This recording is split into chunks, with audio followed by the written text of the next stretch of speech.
everybody, this is John from Talkabout Adventures.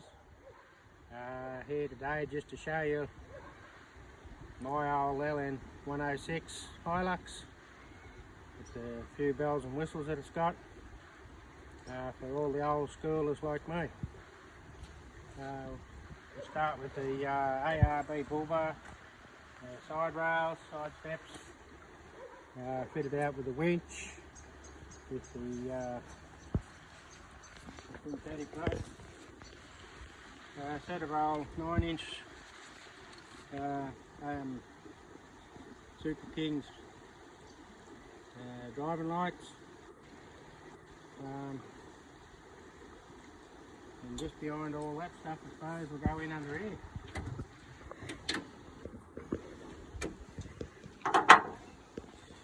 So underneath here is just the 2.8 diesel with a Danko high torque turbo mounted to it, which is only running 11 pound pressure, just enough to give it a little bit of extra power, but not enough to wreck anything. And also we've got the catch can, different fuel filter. It's got a larger radiator made. It's a lot thicker, holds a bit more. And then of course we've got over here, I've got a ARB air compressor which runs a place here for pumping up tyres and whatever else, but it also runs my ARB diff locks, which is diff lock front and back. The motor's reasonably new. It's got about 17,000 k's on it. The gearbox has been rebuilt. It's got about the same k's on it, plus all the front end swivel hubs and of course the air locker diffs been put in. So all the running gear is virtually new. The only thing that hasn't been done yet is the transfer case. I haven't done it yet, but I'm thinking about getting reduction gears put into that at a bit later date. So if we come around here, we've got the Mickey Thompson mag wheels fitted all round with the AVM hubs on here, running Maxima Bighorn tyres. This is my second lot of them. They're not too bad. They do the job. Of course, my suspension has got a 2-inch lift with greasable shackles, and that all through front and back. Just a bit of shade protection here with the tinted windows to keep things cool in the hotter months when I'm four-wheel driving. And so inside is just pretty much standard. A bit dirty, yeah. But here's me air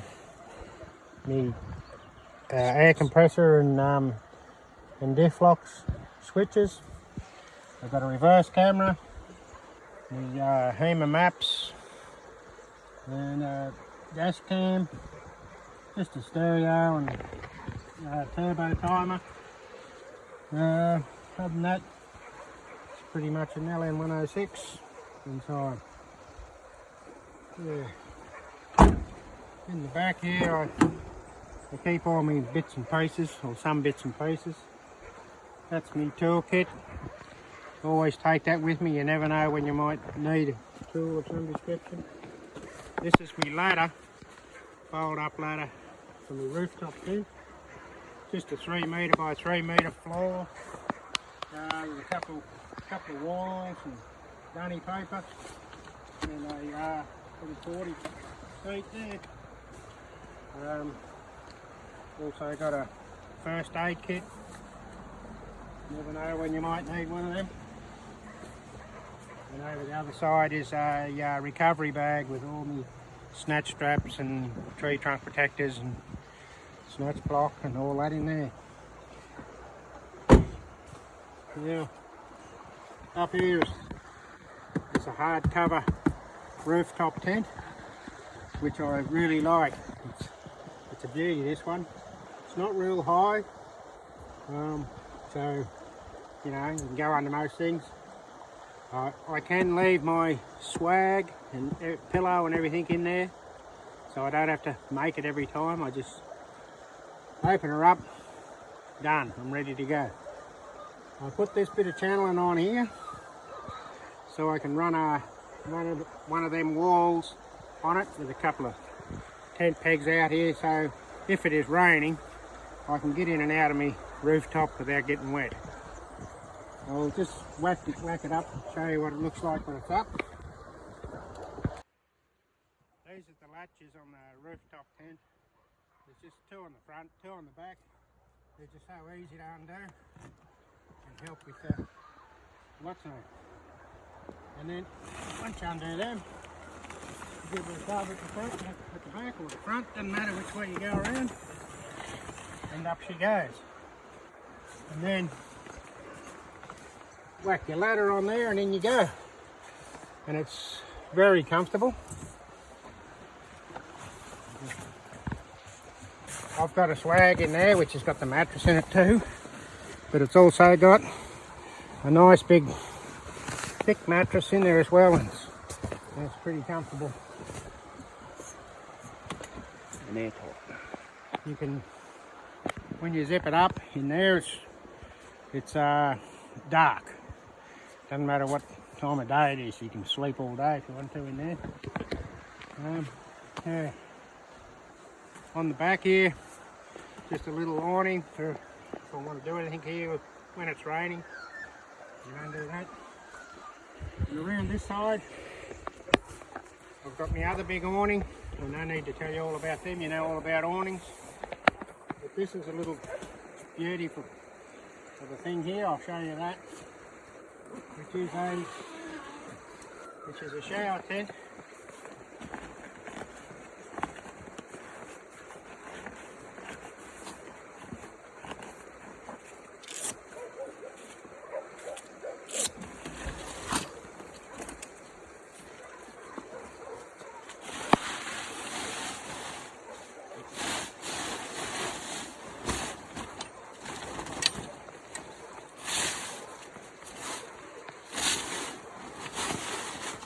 Stuck there, but that just folds out.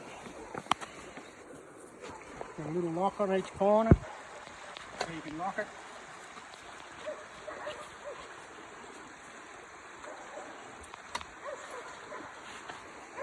And what I've got is two of them collapsible buckets. Fill them up with a bit of warm water.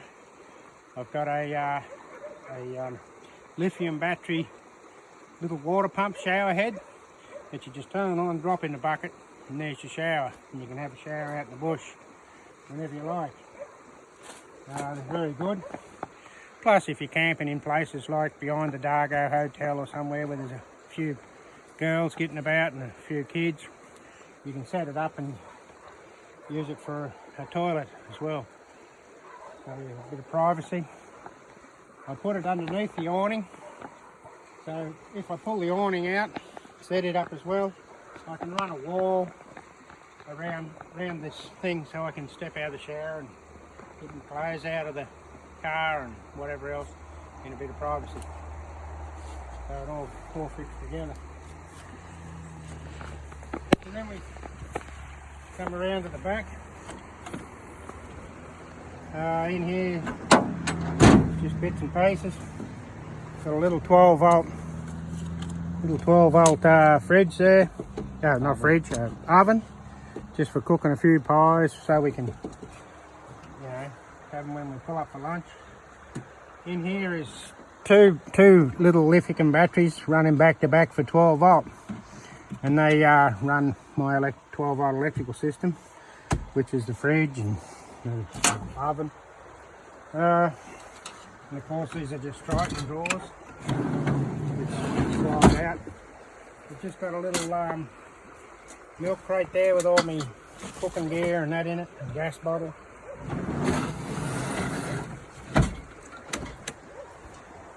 This thing here is just to help that stop putting the pressure on the latch.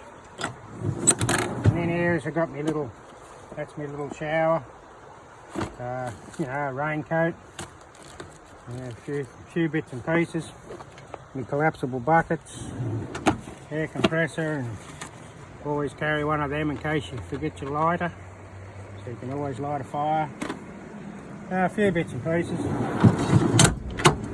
Over here is, you know, a bit of eating stuff and gas barbie and the tyre repair kit and my lights and the important thing, the stubby holder.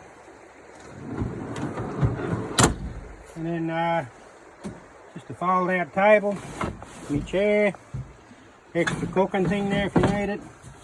I usually just shove that water down in there. That's all my drinking water. I usually put an esky there with all my unperishable stuff that I'm taking.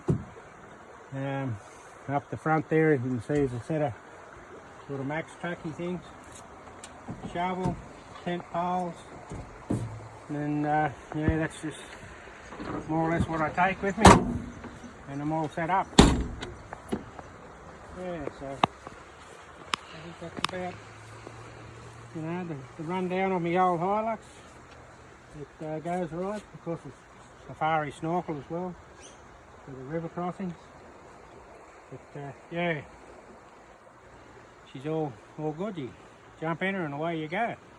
How much do you think you spent on it from when you brought it to getting it here? I added it up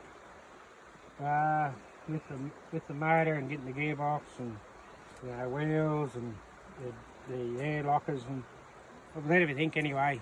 It ended up I spent $34,000 on it to this stage, and of course that'll be more when I get my reduction gears in the transfer.